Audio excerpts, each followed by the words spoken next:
Today we're going to show you how to do a standard bus check according to MSC policy and the Virginia Commercial Driver's License Test.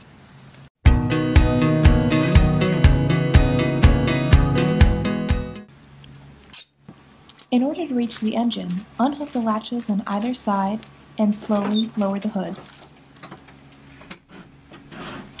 Starting on the front wheel, look for missing lug nuts or any loose connections and rust.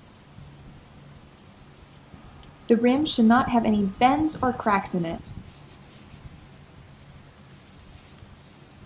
Watch for any cuts or bulges in the tire and that there is proper air pressure. The tread must be at least 4/32 of an inch depth in the major grooves. Check the slack adjuster for missing cotter pins. If the slack adjuster moves more than 1 inch where the push rod attaches to it, it probably needs to be adjusted. Check the drum for cracks, non-factory welds, and signs of grease or oil. Look at the hub oil seal for leaks. Check the hoses for loose connections, holes, and air leaks. Your springs should not be missing, cracked, or bent. If 1/4 or more are missing, your vehicle should be put out of service. Check both mounts and U-bolts. Locate the alternator and any missing or loose bolts, cracks, damaged wires, and then lastly check the belts for proper tension. Feel along the radiator tank for any cracks, leaks, or non-factory weld.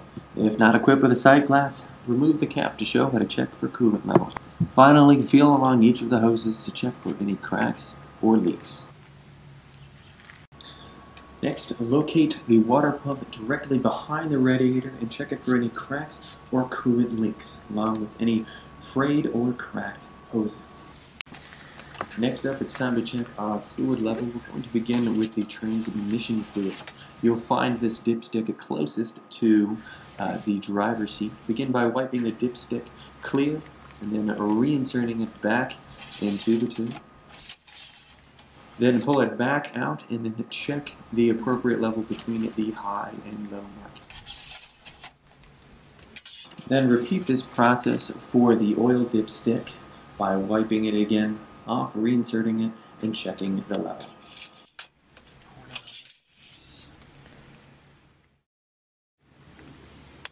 Finally, we're going to check our power steering fluid by removing the dipstick as shown, wiping it clean, and then reinserting it again.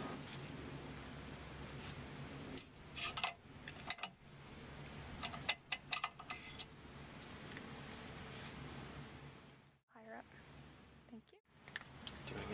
After completing that, check for any cracks or leaks, and then any frayed or torn hoses. Up next is our air compressor. We're going to check this for any cracks or breaks, and then also check our air filter to see that it is current. Reach back with your hand and check our belts for proper tension, and then finally any leaks coming from the pipes or tubes leading away from the compressor, and also check to see that our windshield wiper fluid is full. Use your hand to turn the steering wheel column. Next, check the steering linkage, steering box for any cracks, bends, non-factory welds, that there's proper lubrication and no missing nuts or pins. Check under the bus for any leaks or possible debris that may damage the underside of your bus.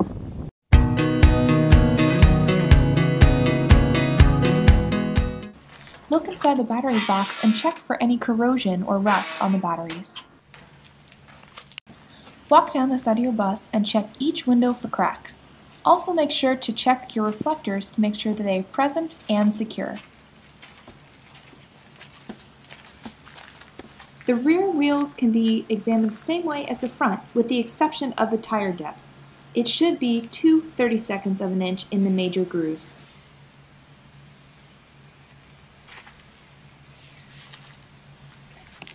You must climb under the bus to check your exhaust system, frame, and rear tires. In the space between the dual tires, the tires should not be touching and there should be no sign of debris. If equipped with spacers, they should not be bent, cracked, or have non-factory welds. The drive shaft should be looked over for cracks, missing or loose bolts, and proper lubrication. With the exhaust system, look for signs of soot which can indicate an exhaust leak. Examine the vehicle frame for cracks, bends, and rust. In the rear, check the reflectors, the license plate, the windows, and also look inside the exhaust pipe to make sure that nothing is blocking it.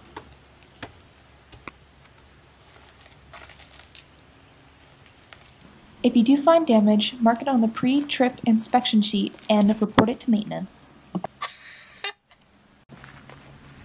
Check the other side of the bus just like the first side, touching each window and checking the reflectors.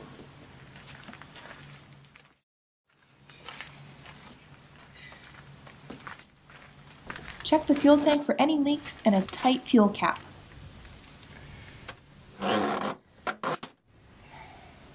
Lower the hood slowly and hook the latches on either side to close the hood.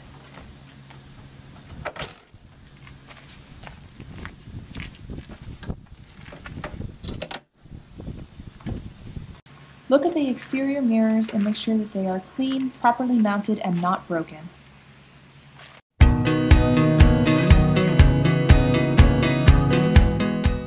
The passenger entry should have secure steps and handrails, no worn matting, and a door that opens and closes correctly. Your vehicle must be equipped with reflective triangles, electrical fuses, properly mounted fire extinguishers, and we also have first aid kits on board each bus. Walk down the aisle. Look for secure seating and that the aisle is clear in case of an emergency. Check the emergency exit. The emergency exits should open and close correctly. Open the door as wide as possible and close it, pushing the handle down until the buzzer stops.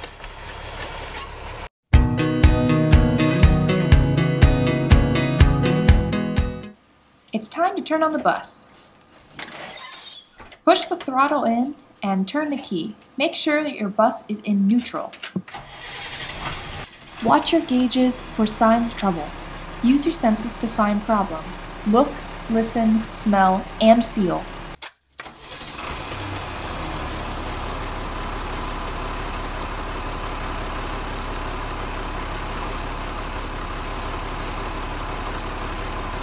Check the mirrors and windshield. Look for cracks, dirt, illegal stickers, or other obstructions.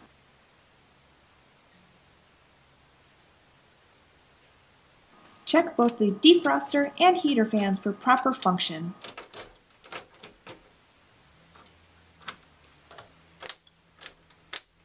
Turn on the windshield wipers. Look for looseness, dry rot, and function. There are also interior lights.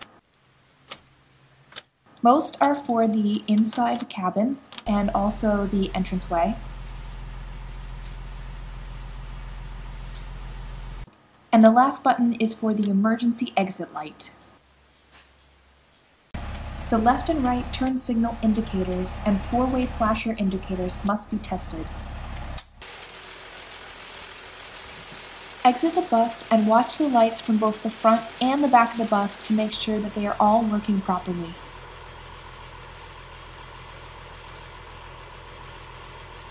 The exterior light monitor also shows the lighting indicators and it's located right above the driver's seat. Here we are checking the high and the low beam lights. Sometimes the high beams are controlled by a foot pedal. Don't forget to turn them off.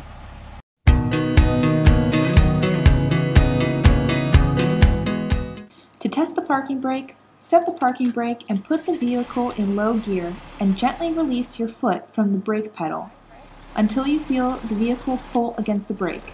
The vehicle should not move. To perform an air brake test, build air pressure to 100 to 120 psi. Turn off the engine and release all brakes. Press hard on the foot brake and hold down for 1 minute. The air pressure should not drop over 4 psi. With the foot brake, pump the air pressure down. At about 60 psi, a low air light must come on. A buzzer may sound as well.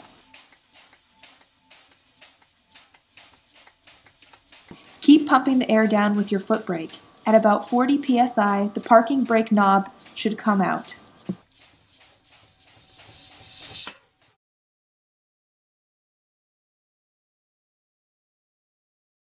When you turn the engine back on, watch the PSI rise slowly and steadily.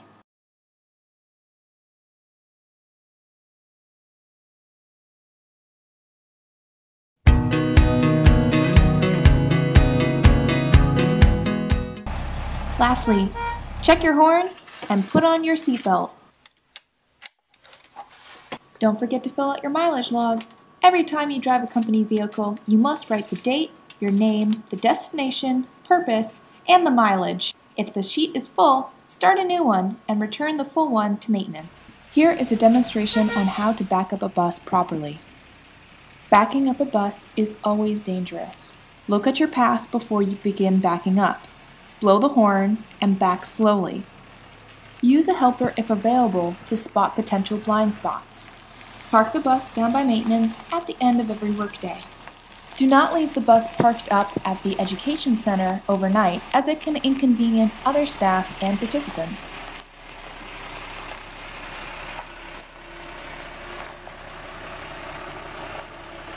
Leave enough room between the buses that a bus check can be performed safely.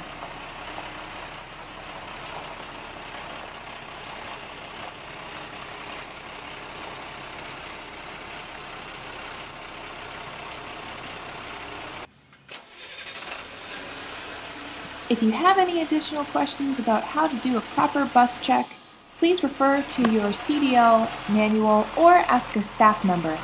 And remember, have fun and be safe on the road.